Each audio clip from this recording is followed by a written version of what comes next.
जिक्र किया कि शुभमन गिल और अभिषेक शर्मा लॉक हो गए हैं हमारे ओपनर्स। आई थिंक ज़्यादातर लोगों का यही मत होगा, क्योंकि अब आप उस स्टेज पर आ गए हैं और वहाँ तक आ चुके हैं कि जहाँ पर आप बाकी कॉम्बिनेशन अगर बनता है आप उसको फिर भी थोड़ा सा अगर आपको ट्वीक करना है आप कर सकते हैं। बट आपने एक बात कही कि शुभमन गिल को आपने उस पोजीशन पे ओपनिंग स्लॉट आपने दिया है उनको, मे बी वो विराट कोहली वाली शैली या फिर विराट कोहली वाला तरीका जो है गेम चलाने का आप वो देखते हैं।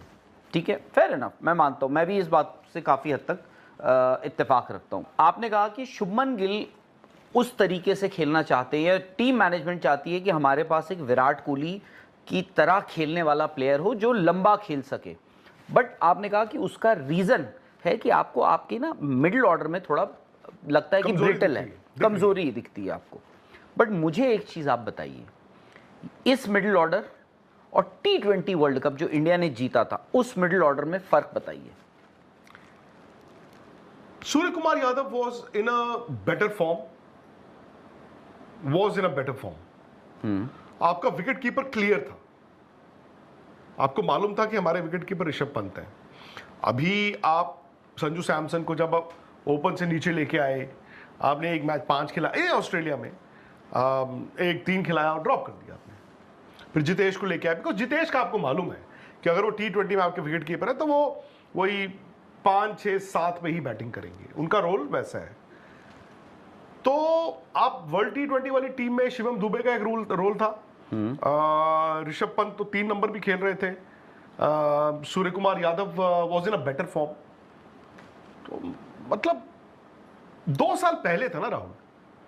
अब फिर वही बात आती है कि 2 साल पहले आपकी जो क्रिकेट चल रही थी, किसी ने सोचा नहीं था कि आज विराट और रोहित टेस्ट क्रिकेट ना खेल रहे हों। सूर्या मुझे नहीं मालूम, बट सूर्या का भी समहाउ आपको ये मानना होगा कि रन्स नहीं आए हैं। हम खिलाड़ी के लिए उसकी फॉर्म देखते हैं या कंडीशंस देखते हैं? दोनों चीजें आई थिंक क्योंकि सूर्या का मैं बस ये केस जो है, आप सूर्य के हाल फिलहाल में कुछ वक्त हो गया उनके रन नहीं आए हैं, उनकी 12-13 की जो एवरेज है T20 इंटरनेशनल्स में अगर आप देखें, और सैम्पल साइज़ अच्छा खासा है, 12-15 मैचेस का वो सैम्पल साइज़ है। बट ये भी ना भूलें कि मार्च अप्रैल में T20 वर्ल्ड कप हुआ था और उन्होंने करीब 650-700 रन उस IPL में बनाए थे, नॉट T20, IPL जो हुआ था उसमें उन्होंने इतने रन बनाए थे। किसी भी मिडिल ऑर्डर के लिए, मिडिल ऑर्डर बैट्समैन के लिए इतने रन बनाना IPL में पहले कभी सुना नहीं है, देखा नहीं था। अब जो हुआ है हाल फिलहाल में, अगर आप देखें हाल फिलहाल में उनके रन नहीं आए हैं, बट आपका T20 वर्ल्ड कप होना तो इंडिया में है। सूर्य कुमार यादव ने इंडिया में कितने मैचेस खेले हैं? ठीक है, वो इंग्लैंड की होम सीरीज़ हुई थी, वो हुई, उसके बाद आप देखिए आपने एशिया कप खेला इस साल T20 का, उसके बाद आप ये ऑस्ट्रेलिया का दौरा देख लीजिए या फिर उससे, तो उन्होंने बहुत ज़्यादा क्रिकेट इंडिया में खेली भी नहीं है। और प्लस अब ICC टूर्नामेंट्स बीच में आते हैं, खेले थे, IPL में उनके बहुत रन्स थे। मे बी अगर आप ये कह रहे भाई इंडिया में आप खेलोगे तो हो सकता है सूर्य कुमार यादव को आप बैक तो करोगे ही ना। मैं वो नहीं कह रहा हूं कि उनको बैक नहीं करना, लेकिन आप यार रन्स ना आना भी लगातार इग्नोर नहीं कर सकते ना। वो फिर वो लॉजिक तो रन्स किसके आए हैं? नहीं, मैं कह रहा हूं वो लॉजिक तो फिर शुभमन गिल के लिए क्यों नहीं है? इसीलिए मैं वही कह रहा हूं, उस लॉजिक से सवाल यही पूछ रहा हूं, शुभमन गिल ने तो IPL में इंडिया में वो वनडे खेले, वो T20 खेले, सॉरी ये भाग ही जा रहा है इधर उधर। भाई ऐसे तो शुभमन गिल टेस्ट क्रिकेट ये इंडिया में कोई भी फॉर्मेट खेले, आप उनको आउट ही नहीं कर सकते। फिर अस्सलामुअलैकुम दोस्तों, इंडिया वर्सेस ऑस्ट्रेलिया की सीरीज़ लंबी होती जा रही हैं क्योंकि सबसे पहले तो इंडिया वर्सेस ऑस्ट्रेलिया की ODI सीरीज़ शुरू होती हैं कि जिसमें इंडिया को शिकस्त का सामना करना पड़ता है। लेकिन हमें उस सीरीज़ के बाद एक बात तो क्लियर हो जाती है कि 2027 के वर्ल्ड कप में रोहित शर्मा तो तबाही मचाने वाले हैं और विराट कोहली भी अपनी फॉर्म वापस लाने के लिए काम कर रहे हैं। लेकिन जैसे ही इंडिया वर्सेस ऑस्ट्रेलिया की T20 सीरीज़ शुरू हुई, उसमें एक बार फिर से Abhishek Sharma player of the tournament करार पाए। सबसे पहले तो इस बंदे ने जाकर एशिया कप में पाकिस्तान के छक्के छुड़ाए कि जिसमें पूरी पाकिस्तान बोर्ड सिर्फ इसी चीज़ में लगी हुई थी कि सिर्फ अभिषेक को आउट कर दो, हम मैच जीत जाएंगे। और हुआ भी कुछ ऐसा ही, लेकिन तिलक वर्मा ने गेम पलट दी। अभिषेक शर्मा ने ऑस्ट्रेलिया में भी धूम मचाई और इंडिया ये T20 सीरीज़ जीत गया। अब जो मेन बात आती है वो है दो लड़कों की। पहले तो हैं सूर्य कुमार यादव और दूसरे हैं शुभमन गिल।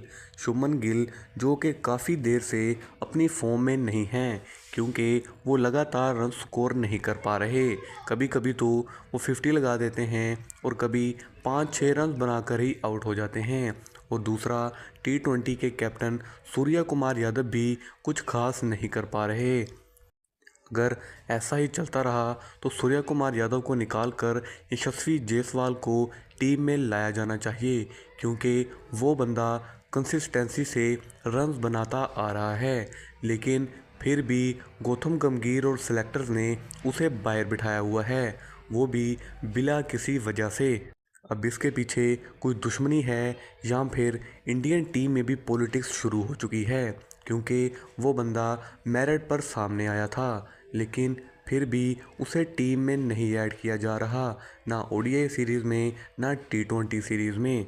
और दूसरे नंबर पर आते हैं संजू सैमसन के, जिन्हें एशिया कप में धुआंधार विकेट कीपिंग की और उन्होंने मैच जिताने वाली बारी भी खेली, लेकिन फिर भी उन्हें हर बार गौतम गंभीर की पॉलिटिक्स का सामना करना पड़ता है और वो संजू सैमसन को जैसे हो सकता है टीम से बाहर निकाल देते हैं।